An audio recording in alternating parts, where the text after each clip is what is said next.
Assalamualaikum warahmatullahi wabarakatuh. Waalaikumsalam warahmatullahi wabarakatuh. Selamat pagi. Udah pada sarapan belum? Udah. Udah ya. Bentar ada yang masuk. Ya, kalian harus sarapan ya, biar kalian bisa konsentrasi dan bisa menyerap ilmu-ilmu yang Ibu sampaikan. Dan insya Allah ilmu tersebut bisa berguna untuk kalian di masa depan, karena kalian merupakan generasi penerus bangsa. Jadi, bangsa ini masa depan bangsa ini ada di tangan kalian. Jadi, untuk materi hari ini, sebelum belajar kita mulai itu dulu ya, KM tolong dipersiapkan doa sebelum belajarnya.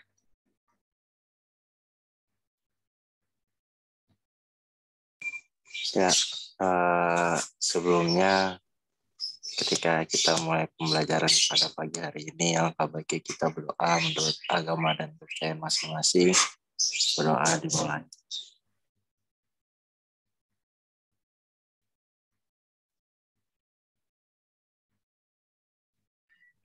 Amin. Berdoa selesai. Terima kasih. Saya kembalikan lagi kepada Ibu. Ya, baik, terima kasih Nak Gilang. Jadi sebentar Ibu share screen dulu ya.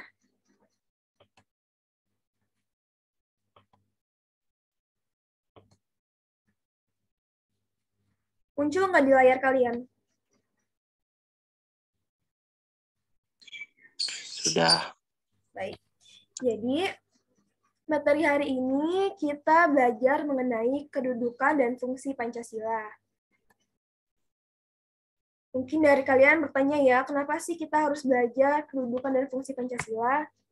Nah, tujuan dari pembelajaran ini itu untuk kita sebagai masyarakat Indonesia itu mensyukuri kedudukan, fungsi, dan arti penting Pancasila. Lalu juga menghargai arti penting Pancasila sebagai dasar negara dan pandangan hidup. Lalu juga mengetahui dan mengamalkan nilai-nilai Pancasila sebagai dasar negara dan pandangan hidup. Lalu yang terakhir juga kita sebagai masyarakat mengetahui dan melakukan berbagai perilaku yang sesuai nilai-nilai Pancasila dalam berbagai segi kehidupan. Kita langsung masuk ke materi yang selanjutnya ya.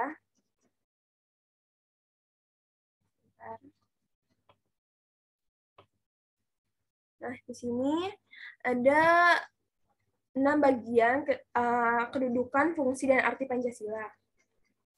Yang pertama itu adalah Pancasila sebagai dasar negara. Nah, sebagai dasar negara itu berarti Pancasila merupakan norma dasar dalam penyelenggaraan negara kita. Pancasila sebagai dasar negara berkedudukan sebagai norma tertinggi dalam negara, serta sebagai sumber hukum dalam kehidupan ketatanegaraan Indonesia. Maka semua norma atau aturan yang berlaku di negara kita tidak ada yang bertentangan dengan Pancasila.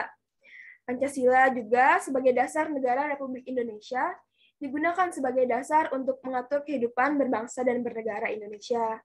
Hal ini berarti bahwa segala sesuatu mengenai tata kehidupan bernegara harus didasarkan pada Pancasila. Lalu, poin yang kedua ini ada Pancasila sebagai pandangan hidup bangsa. Nah, yang dimaksud dari Pancasila sebagai pandangan hidup bangsa ini adalah mengandung makna bahwa segala aktivitas sehari-hari bangsa Indonesia harus sesuai dengan nilai-nilai yang terkandung dalam Pancasila. Maknanya sama ya, seperti dasar negara yang tadi Ibu sebutkan. Lalu, poin ketiga adalah Pancasila sebagai kepribadian bangsa. Nah, Pancasila sebagai kepribadian bangsa ini memberikan corak dan ciri khas bagi Indonesia dan menjadi pembeda dengan negara lain. Nah, kalian semua tahu kan ya kalau di Indonesia itu banyak banget budaya-budaya, adat istiadat, dan agama. Dengan masyarakat yang bermacam-macam ini, mereka berpegang teguh kepada Pancasila sehingga walaupun berbeda-beda, tapi mereka tetap rukun dan bisa menjadi pembeda dari bangsa lain. Nggak banyak negara yang memiliki budaya yang banyak ini, yang berbeda-beda. Lalu, poin keempat ini ada Pancasila sebagai perjanjian luhur rakyat. Nah, yang dimaksud perjanjian luhur rakyat ini adalah Pancasila ini merupakan perjanjian yang disepakati oleh seluruh rakyat Indonesia dan diamalkan dan dilestarikan sampai sekarang. Nah, Pancasila sendiri ini dipergunakan sebagai dasar negara Indonesia pertama kali disampaikan oleh Insinyur Soekarno pada pidatonya dalam sidang BPU PKI, yaitu pada tanggal 1 Juni 1945. Pada saat ini, Bung Karno itu menyampaikan usulan dasar-dasar yang akan dipergunakan sebagai dasar negara Indonesia merdeka, yaitu Pancasila. Terus poin kelima ini adalah Pancasila sebagai sumber dari segala sumber hukum. Nah, jadi semua sumber hukum yang ada di Indonesia, ya seperti hukum, peraturan yang berlaku di Indonesia ini, segalanya harus bersumber dari Pancasila. Jadi bukan hanya kehidupan sehari-hari saja yang bersumber dari Pancasila, namun hukum dan peraturan yang di Indonesia juga harus bersumber dari Pancasila. Lalu, yang poin terakhir ini adalah Pancasila sebagai ideologi nasional. Nah, nilai-nilai yang terkandung dalam ajaran Pancasila, baik sebagai ideologi bersifat objektif atau subjektif, artinya hakikat nilai-nilai Pancasila adalah bersifat universal, sehingga dimungkinkan dapat diterapkannya dalam negara maupun juga di muka bumi. Jika ada suatu negara lain menggunakan prinsip filsafat bahwa negara berkebutuhan, berkemanusiaan, berpersatuan, berkerakyatan, dan berkeadilan sosial, maka negara tersebut pada hakikatnya menggunakan dasar filsafat dari nilai-nilai Pancasila. Nah, lalu kita masuk ke materi yang kedua, mengenai nilai-nilai Pancasila sebagai dasar negara dan pandangan hidup. Nah, ini yang dimaksud ini adalah poin-poin Pancasila yang dapat kita aplikasikan setiap poinnya. Nah, setiap poinnya ini, yang pertama itu ada, kan kita tahu sendiri ya, yang pertama itu sila ketuhanan yang Maha Esa. Nah, dari sila ini, sikap positif yang dapat kita tunjukkan adalah dengan cara menunjukkan sikap percaya dan takwa kepada Tuhan yang Maha Esa sesuai dengan agama masing-masing. Nah, selain itu juga hidup di negara Indonesia yang bukan negara yang menganut suatu agama atau teokrasi, maka kita harus menunjukkan sikap mengedepankan toleransi antar umat beragama. Jadi kita tidak boleh saling membeda-bedakan setiap agama. Lalu poin yang kedua ini ada kemanusiaan yang adil dan beradab. Nah, pada sila kedua ini, sikap positif yang dapat kita tunjukkan itu adalah dengan penghargaan kepada sesama umat manusia maupun agama, suku, bangsa, dan bahasanya. Jadi kita bersikap adil kepada sesama manusia.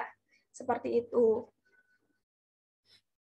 Lalu poin yang ketiga ini adalah sila ketiga Persatuan Indonesia. Nah, pada sila ketiga ini, sikap positif yang dapat kita tunjukkan itu adalah dengan cara menempatkan persatuan dan kesatuan, serta kepentingan dan keselamatan bangsa dan negara di atas kepentingan pribadi atau golongan. Selain sikap positif, dapat ditunjukkan dengan adanya kesanggupan dan kerelaan untuk berkorban demi kepentingan bangsa dan negara bila diperlukan. Lalu, poin keempat, yaitu sila keempat. Nah, dari sila keempat ini, sikap positif yang dapat kita tunjukkan itu adalah dengan bahwa kehidupan kita itu dalam kemasyarakatan dan bernegara berdasarkan sistem demokrasi. Nah, demokrasi yang dianut adalah demokrasi Pancasila tentunya ya. Dalam rangka pelaksanaan demokrasi, kita mementingkan akal musyawarah. Musyawarah tidak didasarkan atas kekuasaan mayoritas maupun minoritas. Keputusan dihasilkan oleh musyawarah itu sendiri. Jadi, dengan adanya musyawarah ini, kita dapat menuju hasil rapat yang bijaksana dan adil juga ya. Terus yaitu poin kelima adalah keadilan sosial bagi seluruh rakyat Indonesia. Nah, pada sila kelima ini Sikap positif yang dapat kita tunjukkan itu adalah dengan cara mengedepankan sikap hidup suka bekerja keras, menghargai orang lain, serta menghargai prestasi kerja. Seperti itu ya. Lalu, pembahasan selanjutnya itu, sebentar. Nih, nilai-nilai Pancasila sebagai dasar negara pandangan hidup. Jadi di pembahasan kali ini, cara kita mengaplikasikan sila-sila kepada kehidupan sehari-hari. Nah, kehidupan sehari-hari itu sepertinya dalam lingkungan keluarga, lingkungan sekolah, lingkungan masyarakat, dan juga lingkungan berbangsa dan bernegara. Nah, yang pertama itu ada pada lingkungan keluarga ya. Lingkungan keluarga itu dapat kita temui dalam sehari-hari, kehidupan sehari-hari. Nah, dalam lingkungan keluarga sendiri itu, sikap-sikap yang bisa kita cerminkan dalam Pancasila itu yang pertama, contohnya seperti berbakti kepada orang tua. Terus juga yang kedua nih, orang tua menyayangi dan mendidik anak-anaknya. Terus juga ketiga itu ada saling menghormati sesama anggota keluarga. Jadi seperti adik yang hormat kepada kakaknya, kakak yang sayang kepada adik-adiknya, seperti itu. Lalu poin keempat ini ada saling membantu sesama anggota keluarga. Dan yang terakhir itu contohnya seperti bersikap adil kepada semua anggota keluarga. Nah, dengan menerapkannya Pancasila ke dalam kehidupan keluarga, insya Allah keluarga dapat hidup rukun. Seperti itu ya. Lalu yang kedua ada dalam lingkungan sekolah.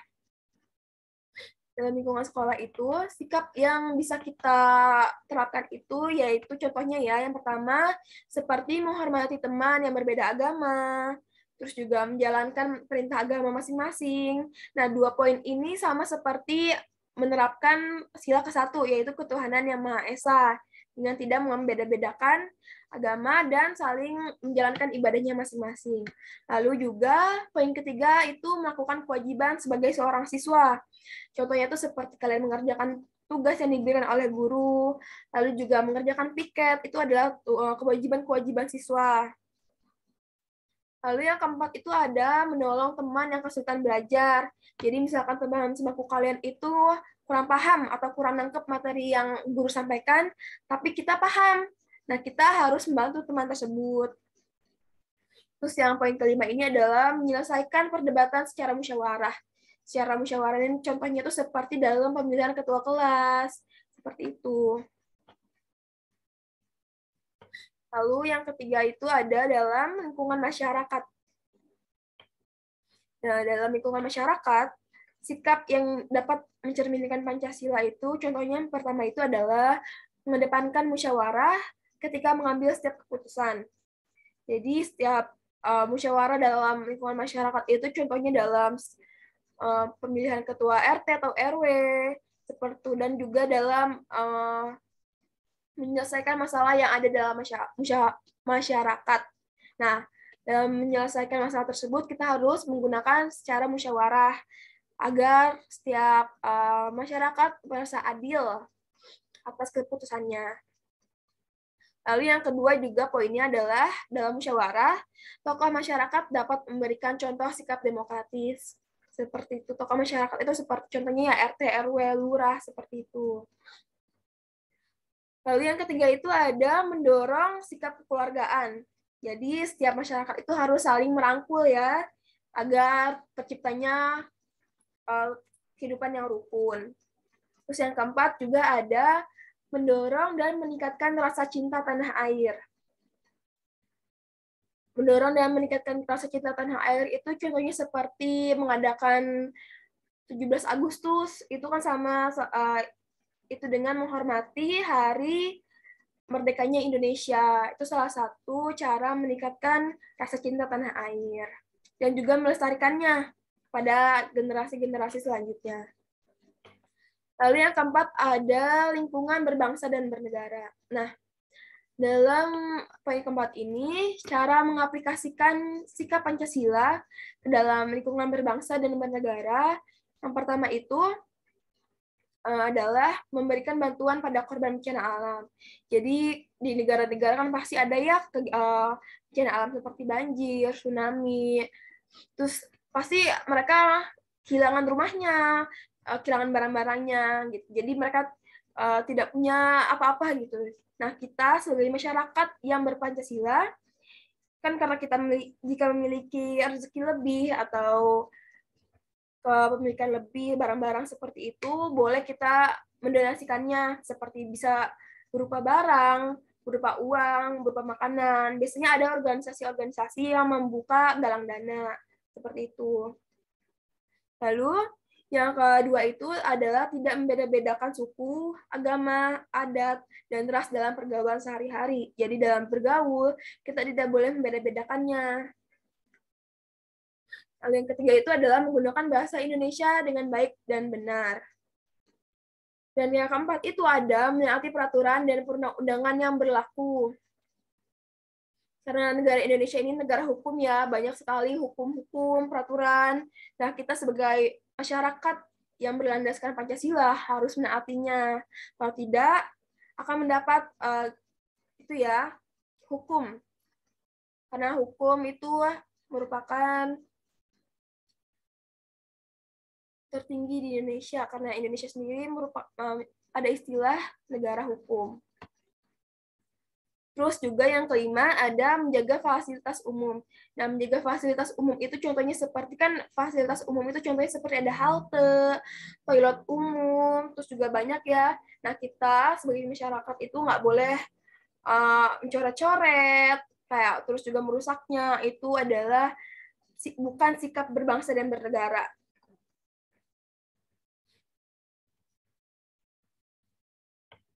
Lalu materinya sampai sini ya. Ada yang ingin bertanya?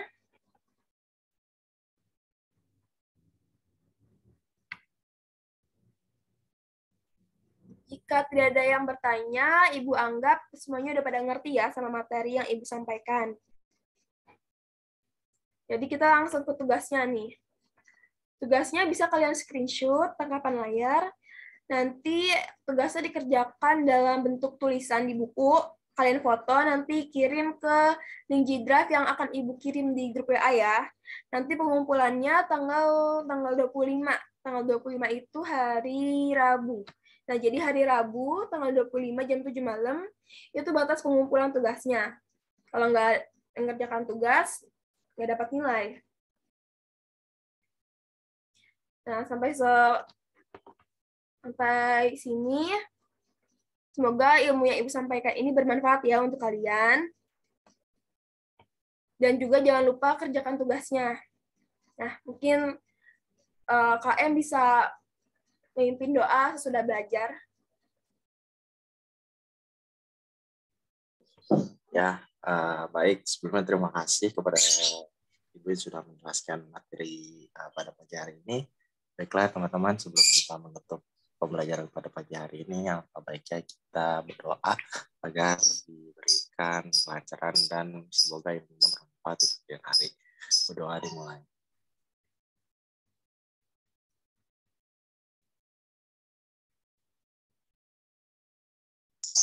Berdoa selesai. Terima kasih. Saya kembalikan lagi kepada Ibu.